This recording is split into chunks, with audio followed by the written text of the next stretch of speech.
மாடு மேய்க்கும் கண்ணே நீ போக வேண்டாம் சொன்னேன். காய்ச்சின பால் தரேன், கல்கண்டு சீனி தரேன், கை நிறைய வெண்ணெய் தரேன், வெயிலிலே போக வேண்டாம். ஹலோ ஃப்ரெண்ட்ஸ், நாங்கள் வீட்டில் வந்து பசும்பால் வாங்குகிறோம். அதை 2-3 தடவை நல்லா காய்ச்சினிங்கன்னா நல்லா ஏடு வரும்.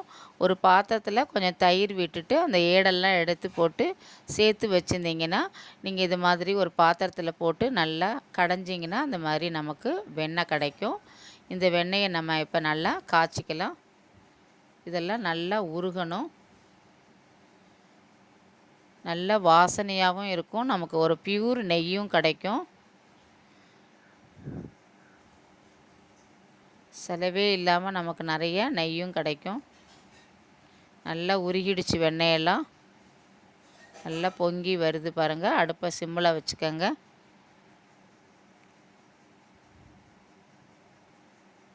நல்லா உருகிடுச்சு.